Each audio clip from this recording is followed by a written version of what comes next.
السلام عليكم ورحمة الله وبركاته نحمده ونستعينه ونستغفر الله نعوذ بالله من الشيطان الرجيم بسم الله الرحمن الرحيم اقرأ باسم ربك الذي خلق صدق الله العظيم எல்லா புகழும் அல்லாஹ் ஒருவனுக்கு. அவனுடைய கருணையும் மகத்துவமும் அவனால் அனுப்பப்பட்ட அத்துணை இறை தூதர்கள் இறுதி தூதர் எம்பெருமானார் ரசூல் கரீம் ஸல்லல்லாஹு அலைஹி வஸல்லம் அன்னார்கள் மீதும் அந்த அன்னாருடைய வழியை வாழ்வில் முழுமையாக பின்பற்றி வாழ்ந்த சத்திய சஹாபாக்கள், நல்லோர்கள், மோமீனான முஸ்லிமான ஆண் பெண் அனைவர்கள் மீதும் உண்டாவதாக. ஆமீன். கணியத்திற்கு மேலானவர்களே, குர்ஆனை மனனம் செய்த ஹாஃபில் என்கிற பட்டத்தை தாண்டி ஹாஃபிலா என்கிற பட்டம் இங்கு வழங்கப்படுது. அதான் கவனிக்க வேண்டிய விஷயம்.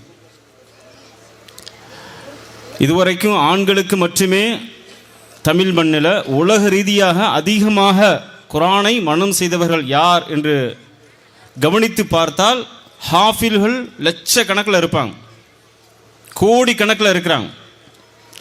ஆனால் அதையெல்லாம் தாண்டி ஹாஃபிலா பெண்களையும் குர்ஆனுடைய முழு குர்ஆனையும் மனனம் செய்யக்கூடிய தன்மையை உருவாக்க முடியும் என்பதை அல்லாஹ் மன்சூர் என்கின்ற ஒரு அழகான கல்வியாளர் மூலமாக இந்த உடுமலைப்பேட்டில் உருவாக்கி காட்டியிருக்கார். இது சாதாரணமாக கடந்து போகக்கூடிய விஷயம் இல்லை, கவனிக்க வேண்டிய விஷயம். என்ன அப்படின்னா, அல்லாஹுடைய தூதர் பெருமானார் ஸல்லல்லாஹு அலைஹி அவர்களை அல்லாஹ் தனிமையில் அழைத்து அவர்களுக்கு சொன்ன முதல் வாக்கியம் இக்ரா பிஸ்மி ரப்பிக்கல் லதி ஹலக்.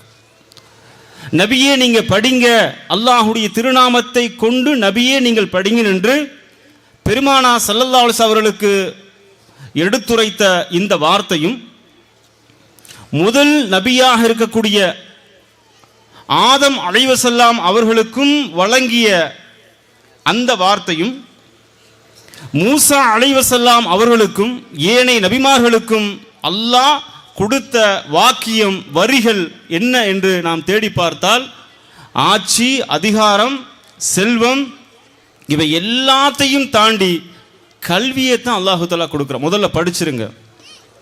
அதனால தான் சஹாபாக்கள்ல பார்த்தீங்கன்னா குர்ஆனை மனனம் செய்தவர்களாக இருந்தார்கள். தாபீன்கள் குர்ஆனை மனனம் செய்தவர்களாக இருந்தார்கள். தாபீன்கள் குர்ஆனை மனனம் செய்தவர்களாக இருந்தார்கள். அந்த சங்கிலி தொடர் அப்படியே வந்துகிட்டே இருக்கு. எது வரைக்கும்? 1970 வரைக்கும் நீங்க பார்த்தீங்கன்னா ஆலிம் என்கின்ற பட்டத்துக்கு முன்னாடி ஹாஃபில்ங்கிற பட்டம் இருந்தால் தான் ஆலிம்ங்கிற பட்டமே வழங்கப்படும். ஆலிம் முடிக்கணும். குர்ஆனை யார் மனனம் செஞ்சு முடிச்சாங்களோ அவங்களுக்கு தான் ஆலிம்ங்கிற பட்டமே கிடைக்கும். ஒரு சங்கிலி தொடராக இருந்த ஒன்று பின்னொரு காலத்தில் இந்த பாதை ரெண்டா பிரியுது. அந்த ரெண்டா பிரிஞ்ச பாதையில் தான் நம்ம என்ன சொல்லிருக்கோம், தனித்தனியாக நிற்கிறோம். அது என்ன பாதை? ஒன்று மார்க்க கல்வி, இன்னொன்று உலக கல்வி. 1970களுக்கு பின்னாடி வாங்கிய பல பட்டங்களை நீங்க பார்த்தீங்கன்னா நிறைய பட்டங்கள் இருக்கும். ஆலிம் இருப்பாரு, ஆலிமா இருப்பாங்க. ஆனால் ஹாஃபில் முடித்தவர்களுடைய எண்ணிக்கை என்பது மிக குறைந்துருச்சு. எந்த அளவுக்கு குறைஞ்சிருச்சுன்னா, வரக்கூடிய ரமலான்ல தமிழ் மண்ணில் இரவு தொழுகை நடத்தக்கூடிய பள்ளிகளில் இரவு தொழுகை நடக்குது பார்த்தீங்களா, அவங்களுடைய லிஸ்ட்டை நீங்க எடுத்து பார்த்தீங்கன்னா யார் தொழுவப்பா? யார் தொழுவப்பா? வடமாநிலத்தை சார்ந்தல் வந்து தொழுவப்பார். உங்க வீட்டில் பிள்ளை இருக்கு, என் வீட்லையும் பிள்ளை இருக்கு. தொழுகை யார் வைக்கிறா? ஊபியில, பீகார்ல, அஸ்ஸாம்ல இருந்து தொழு வைக்கிறார். ஏன் பிள்ளை? ஏன்? மார்க்கம், உலகம். ஏன் பிள்ளை?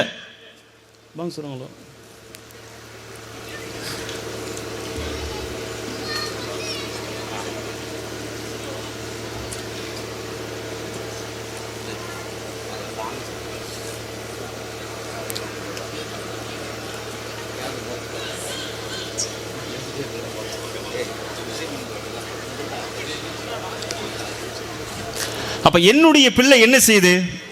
எல்கேஜில இருந்து அல்லது ஃபர்ஸ்ட் ஸ்டாண்டர்ட்ல இருந்து காலேஜ் வரைக்கும் 17 வருஷம் கொண்டு போய் என் பிள்ளைக்கு நேரத்தை ஒதுக்குறேன், பொருளாதாரத்தை ஒதுக்குறேன், எல்லாவற்றிலையும் உலகத்திற்கு செலவு செய்ய நான் தயாரா இருக்கிறேன். ஆனால் என் பிள்ளைய கொண்டு போய் பள்ளிவாசல்ல கொண்டு நிப்பாட்ட எனக்கு இல்லை, நேரம் இல்லை.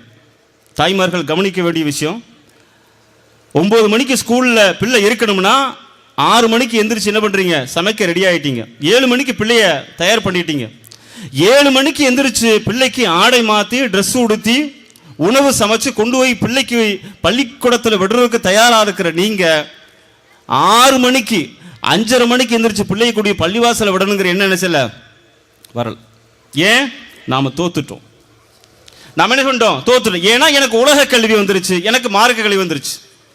ரெண்டா பிரிக்கப்பட்ட அந்த சிந்தனை மிக தவறானது, ஆபத்தானது. அதனுடைய விளைவுதான் வடமாநிலத்தினுடைய சார்ந்த சகோதரர்கள் இன்று இரவு தொழுகை நடத்துறாங்க. ஏன் பிள்ளை தொழுகாம இருக்கு? நீங்க இன்னைக்கு ஹாஃபிலா இல்ல, இன்னைக்கு கூடிய ஆண்கள் ஹாஃபிலா இல்ல, பெண்கள் ஹாஃபிலா இல்ல. ஏன்னா அந்த வாய்ப்புகள் வழிகள் எனக்கு சில ஏற்படுத்தி தரப்படல என்பதுதான் மிகவும் கவனிக்க வேண்டிய விஷயம். அப்ப இந்த சூழ்நிலையில மிகவும் கவனிக்க வேண்டிய, மாற்ற வேண்டிய அடிப்படையான ஒரு செய்தி என்ன அப்படின்னு கேட்டா, இன்னைக்கு பலஸ்தீனத்தை எடுத்து பார்த்தீங்கன்னா அதிகமான மக்கள் பிள்ளைகள் குர்ஆனின் மனம் செய்தவர்களாக இருக்கிறாங்க. ஏன்னா குர்ஆன் அடிப்படை, குர்ஆன் தான் எதிர்மறை, குர்ஆன் தான் எல்லாவற்றையும் மாற்றி அமைக்கும். அப்படிப்பட்ட குர்ஆனை முழுமையா மனம் செய்யக்கூடிய சூழ்நிலை பலஸ்தீனத்தில் இருக்கு, பக்கத்தில் இருக்கக்கூடிய கேரளாவில் இருக்கு, திருநெல்வேலியில் இருக்கு. அல்லாஹுடைய கிருபையால உடுமலைப்பேட்டைக்கு வந்துருச்சு. அப்போ உங்க பிள்ளையை கொண்டாந்து இந்த மதரசாவில் சேரு. ஃபர்ஸ்ட் ஸ்டாண்டில் நீங்க சேர்த்தீங்கன்னா +2 முடிக்கிறதுக்குள்ள +2 முடிச்சிருவான், குர்ஆனை மனம் செய்தவனாக மாறிடுவான். இந்த ரெண்டையும் ஒரே இடத்துல பெறக்கூடிய பாக்கியம் இந்த உடுமலைப்பேட்டில் இருக்கு. இந்த வாய்ப்பு அல்லாஹ் நமக்கு இறுதியாக கடைசியாக வழங்கியிருக்கான். எனவே சகோதரர் மன்சூருடைய உழைப்பை அல்லாஹ் ஏற்றுக்கொள்ளணும், அவருக்கு அருள் செய்யணும், அல்லாஹு தஆலா நீண்ட ஆயுள் அவருக்கு கொடுக்கணும். தொடர்ந்து இந்த பணியில் இருந்து உடுமலைப்பேட்டில் கூடிய எல்லா பிள்ளைகளும் எதிர்காலத்தில் குர்ஆன் மனம் செய்த ஹாஃபிலுடைய மக்களாக நிலையை அல்லாஹ் ஏற்பட தர வேண்டும் என இந்த நன்னிடத்திலே அல்லாஹ்விடத்திலே பிரார்த்தனை செய்தவனாக எனது உரை நிறைவு செய்கின்றேன். வாஹிதன் அல்ஹம்துலில்லாஹி ரப்பில் ஆலமீன். அஸ்ஸலாமு அலைக்கும் வரஹ்மத்துல்லாஹி வபரகாத்துஹு.